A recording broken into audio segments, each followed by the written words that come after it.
the roots of it actually goes about 10 years back. When we say it was probably the brainchild of Jaya Mami, where we said that we would, some of us need to meet together and we need to know there is no way of platform for us to continue our spiritual education and practice. So we all started a meeting once a week to understand and study our philosophies and study our texts. And we started with Bhagavad Gita with Swami Ramanuja's Bhashya, and Mami led us to this whole journey of understanding the Bhagavad Gita completely.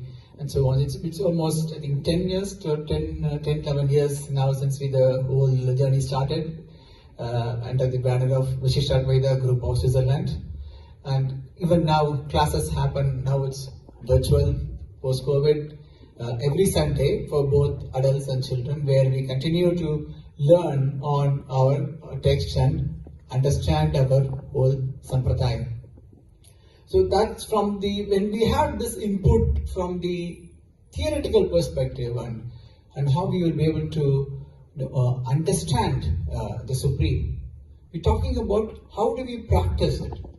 Then all of us, we were born in India and we were able to immediately connect back everything, with our, thanks to our strong childhood. But for the next generation to come, when they wanted to relate it into it, it was kind of a big challenge. This is when, we had this whole desire burning much more strongly to say that, there needs to be a place, there needs to be a platform where we would need to be grooming. If not for us, the seed which we plant today, the fruit might be probably benefited by the grandchildren. But it is our responsibility to plant the seed and keep watering the plant and make it grow into the bigger mango tree, whether we are there to enjoy the mango or not. So that thought was coming up very strongly. And of course, in this journey of theoretical education going on, the inclination towards spiritual practices got deeper. And myself and Krishna Rahan, we started undergoing our training in Pancharat Rahama. We had undergone, we had opportunity for many classes in there. And then that paved way for this practice of we starting up and performing Havan every month. So every Swati Nakshatram, there is a homam which happens, mostly in our place and in various houses, where we will we also venerated the Lord not only from the Archa Murti but also from the Yajna Murti of the Brahman. So that when that started, and then soon after that, the Lord actually also blessed us in the form of Lakshmi Narasimha. When we say, we performing Swati Homan, then Lakshmi Narasimha came into our doorstep one day and said, okay, now start performing Aradhanams to us. So we have Lakshmi Narasimha in Geneva blessing us all. So with this, almost, I will say about 7 years, 8 years now, few of us who've been attending a monthly Swati, we said, it's all there, it's in a very smaller circle, we're able to do it in a house, in a small flat at that time. But how can we take it bigger? Then we need to have a temple. So I said, come on, a temple here is something beyond our dreams. It's something, we're talking about a few millions and we just talk not even 10 families here. When is it going to happen? Then with all that thing, the only thought which was constantly in this, it is not up to us whether we are able to build up a temple here or not. We don't know when it is going to happen. But it is definitely our responsibility to plant the seed. It is our responsibility to keep watering the seed. They say, it takes probably for a bamboo shoot, for the first 5 years, 6 years of its journey, it's like, not even half a foot, and then it shoots up to 30 feet high. It could be that big. So with that, every Swati, some of them were contributing. They started, okay, we will now form an undi. We were, whatever little bit possible, the people were contributing in it. Okay, let that undi start growing on. We will see when it is going to take us. It is probably 2, 3, 4, 5 families who were contributing every month over the last 5 years, 6 years. And then to say that, yes, now this is the time to, probably we need to take it at a bigger scale. We need to involve, have all the support of people. Then that means we need to have a formal legal body to be formed on it and to be able to even get into this mode of it. So I think that even also we started almost 3 to 4 years back is when we initiated the legal steps towards it with the charter and visions, and it was, and we wanted to have it, we didn't want it to have it like an association there, with something which is always easy to form but also easy to dissolve. So we were having a charitable trust registered with the Swiss authorities, and that gave birth to Sri Balaji Temple Foundation. The process, which again it took us 3 to 4 years for the whole trust to be legally recognized, registered by the authorities, and the trust was formed with a defined vision that to build a place for Mahalakshmi and Narayana, the presiding deities of the Sri Vaishnava traditions, and that will be the place where we will not only be for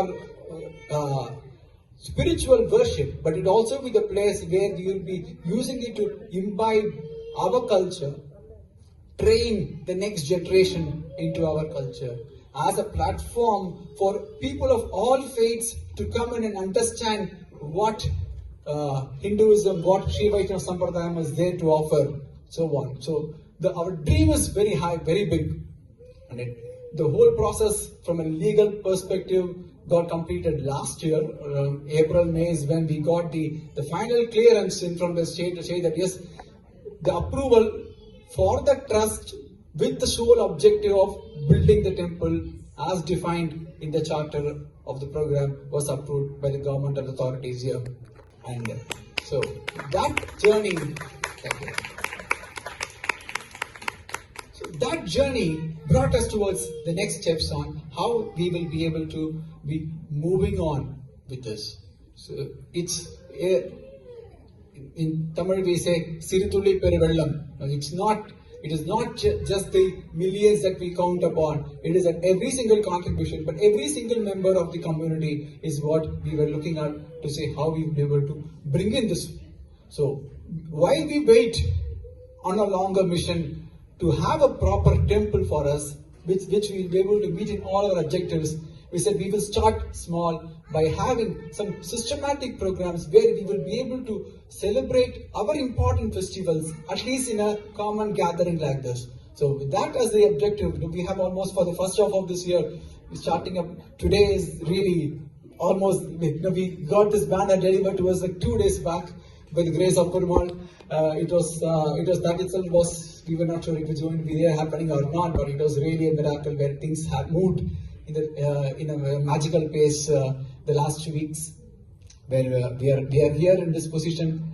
We also have followed an event in February where we have this chance, like how we did Tiruppav and Godas with the restriction today, where we will also be reciting the entire Bhagavad Gita together. So the program on 22nd of February is for a mass Bhagavad Gita Jnana Yajna to be going on with it. Then we also have a Sita Rama Kalyana Utsavam planned by the Balaji Foundation on the 6th of April, which is actually the Sri Ramanavami day itself. So on the Sri Ramanavami day, we'll have the Sita Rama Kalyana Utsavam happening on it. And on the day of Nrisimha Jayanti, is on the 11th of May, we'll also be having a grand Nrisimha Jayanti.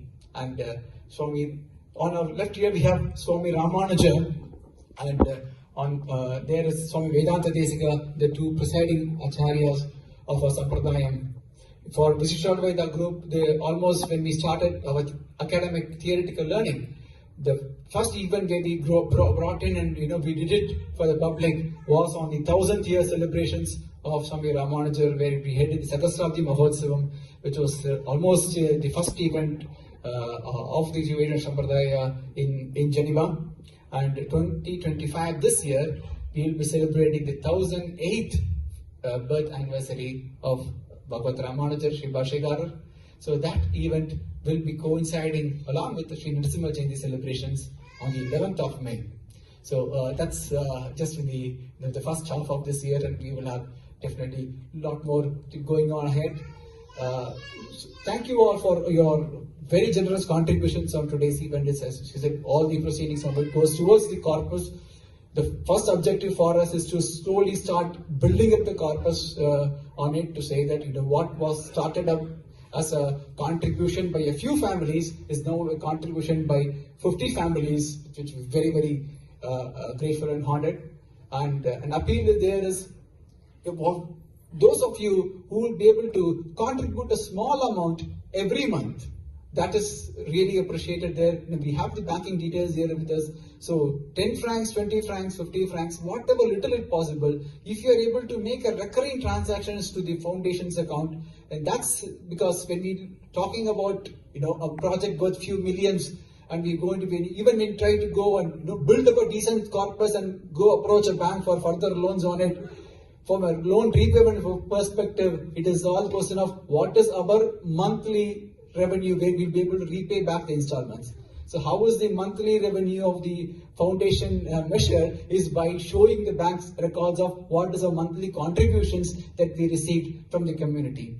So if it is possible, whatever is possible from your side, an appeal is say that we plan for a monthly recurring transaction. Any small amount is not a small amount there. It matters and it has a significant value towards realizing this dream of building this temple. So with these few words, I would like to not take you further on this. We'll proceed on with the rest of the beautiful planned programs ahead. Thank you.